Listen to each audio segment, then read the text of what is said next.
ఓం అస్మద్గురుభ్యో నమః. నేటి మంచి మాటలో గంప కింద పువ్వు అంటే ఏంటో ఈ కథ ద్వారా తెలుసుకుందామా. అనగనగా ఒక ఊరిలో ఒక కోడి ఉండేది. ఆ కోడిని ఎటు వెళ్ళనివ్వకుండా ఒక గంప దాన్ని ఎప్పుడూ మూసిపెట్టే ఉంచేది.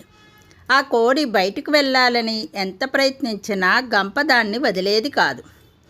ఆ గంపకు పక్కనే ఎదిగిన మొక్కలో పూచిన పువ్వు ఇదంతా గమనించి, ఓ గంప, ఎందుకు ఆ కోడిని అలా మూసిపెట్టి దాని స్వేచ్ఛను ఎదుగుదలను అడ్డుకుంటున్నావు?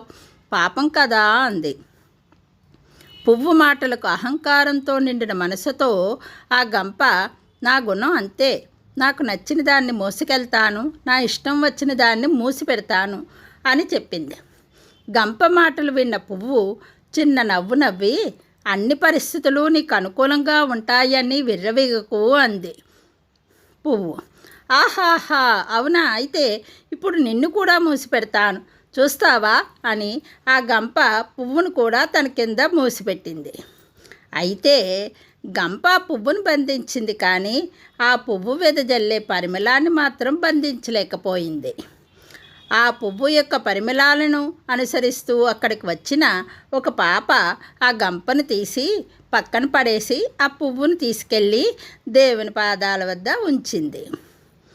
ఈ కథలో లాగే జీవితంలో ఎదుగుతున్న వారిని చూసి ఓర్వలేక తమ కింద ఉంచాలని, తొక్కి పట్టాలని కుటిలి పన్నాగాలు పన్నేవారికి ఏదో ఒక సందర్భంలో పరాభవం తప్పదు. నేను ఎదగాలి అనుకోవడంలో తప్పు లేదు, కానీ నేనే ఎదగాలి అని అనుకోవడం అంటే అది మూర్ఖత్వం అవుతుంది. అదే ఈ గంప కథలోని నీతి. జై గోవిందా.